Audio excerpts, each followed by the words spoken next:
Yo yo yo, salut à tous, salut à toutes, bienvenue encore chez Mediatek Solution. J'espère que vous allez bien. Et aujourd'hui, on va parler sur un sujet très simple. On va parler sur ce qu'on appelle les VLAN. Et donc, le VLAN qui est le Local Area Network, donc c'est un réseau local virtuel. Alors, on va apprendre comment les configurer sous Cisco Packet Tracer, mais aussi comment faire les routages inter-VLAN dans la même vidéo. Alors, c'est parti. Sans toutefois tarder, on va ouvrir notre, notre simulateur Cisco Packet Tracer. Et voilà, là j'ai déjà l'architecture. Donc ces deux machines ici vont se trouver soit dans le VLAN 10 par exemple, et les autres machines vont se trouver dans le VLAN 20.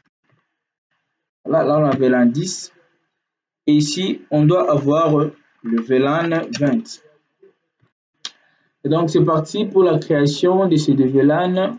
Donc nous partons directement dans les switches, dans le CLI, et donc on va aller dans le mode de configuration globale et on va taper juste la commande VLAN 10 et puis suivi de la commande name. Je vais le nommer soit cars et puis je vais faire exit et puis je vais taper la commande VLAN 20 suivi de la commande name Télécom. Voilà. Donc là, j'ai déjà créé mes VLAN. Si je peux taper la commande do show VLAN, voilà, VLAN. Directement là, je vois mes deux VLAN que j'ai déjà créés, les VLAN cars et les VLAN télécom. Mais si on peut remarquer, on voit que tous les ports du switch sont dans le VLAN par défaut qui est le VLAN 1.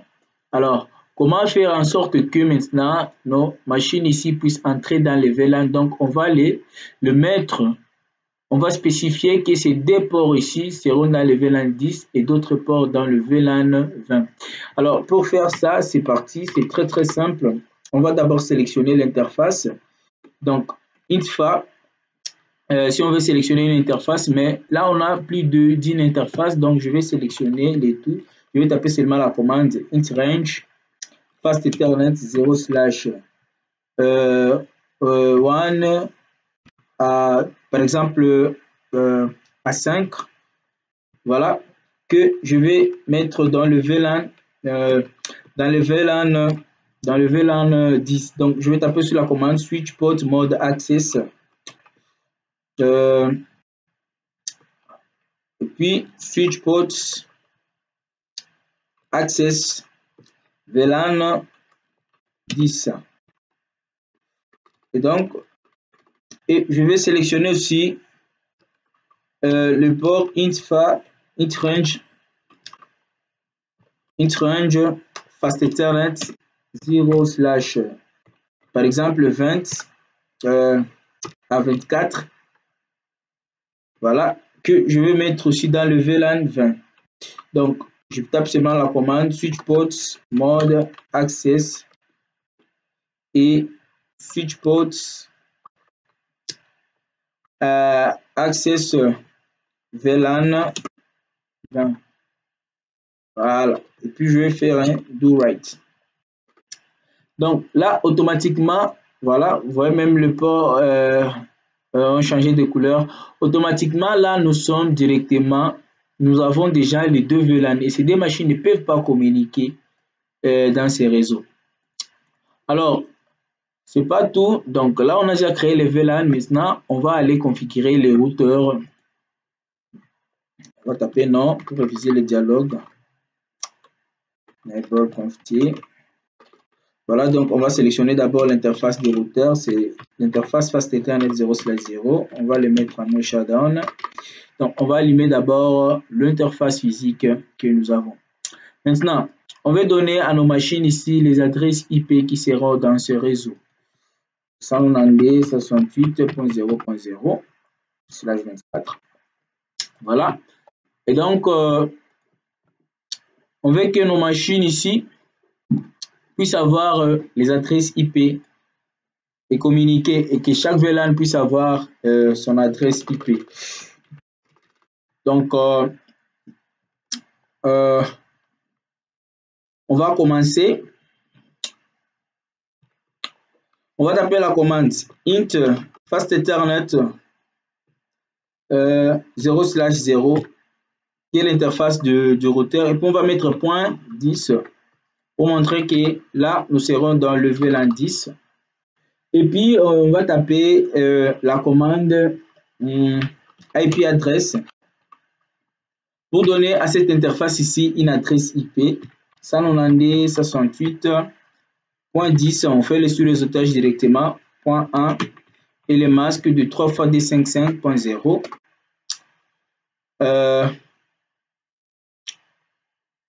Configuration IP online subnet is only available if your subnet is already configured as part of OK.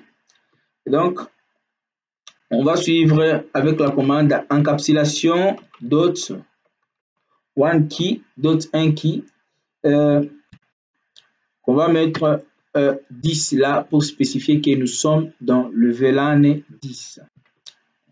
Et voilà, et donc c'est après cette commande qu'on va taper maintenant la commande ici, IP adresse. Donc il ne faut pas la taper ici, on va la taper après la commande d'encapsulation. Et voilà que ça marche très bien. Et ici même, on peut créer un pool DHCP, IP DHCP pool. On va nommer cars comme le VLAN. Et donc, celui de la commande network, c'est 192.168. Donc combien? 10.0 et le masque du 3 fois 255.0. On peut mettre aussi le default route qui sera 192.168.10.1. Donc ça, ce sont des interfaces logiques. On va faire passer dans cette même interface physique des trafics différents. Donc on aura des interfaces logiques dans une interface physique. Et donc là aussi on veut aussi, on peut mettre les DNS. Voilà, on met aussi les DNS. OK, et là on a fini. On va faire juste exit. Et puis on va taper la commande intfa, donc 0/0.20 pour spécifier que nous sommes dans le VLAN 20. Oh, j'ai oublié d'allumer le port logique. Donc je termine d'abord ici, puis j'allume aussi le port logique de l'interface. J'ai allumé le port physique, mais pas le port logique. Et donc là, on va aussi taper la commande d'encapsulation .1key 20 pour montrer que nous sommes dans le VLAN 20. Et puis la commande IP adresse. Je peux seulement appeler ce que j'ai déjà utilisé. Voilà. Et à la place de 10, je vais mettre juste 20. OK. Et puis network. Voilà. Network. Ah, pardon.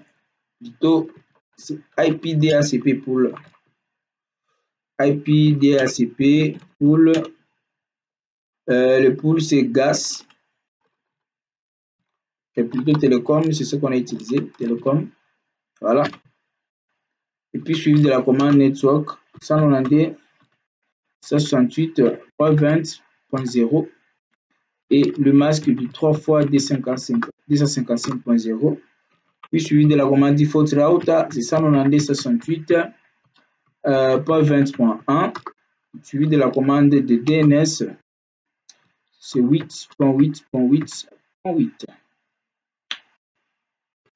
Voilà, et donc là, on va taper juste la commande. Voilà, on va faire d'abord exit. Je vais appeler cette interface ici, intfa 0/20, et puis je vais taper la commande no shutdown pour l'allumer. Je fais aussi exit.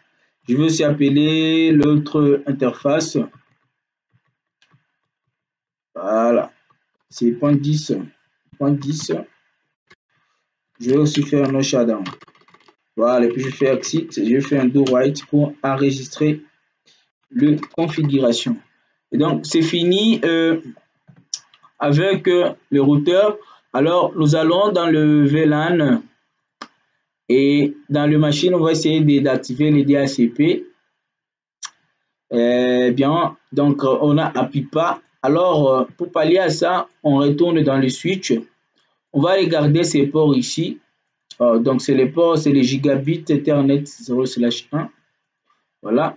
Ici, nous sommes à 2. Oui. OK. Et donc, toujours dans la ligne de commande, enable, configure terminal. Et donc, on va sélectionner l'interface gigabit 0/1. Je crois bien. Voilà.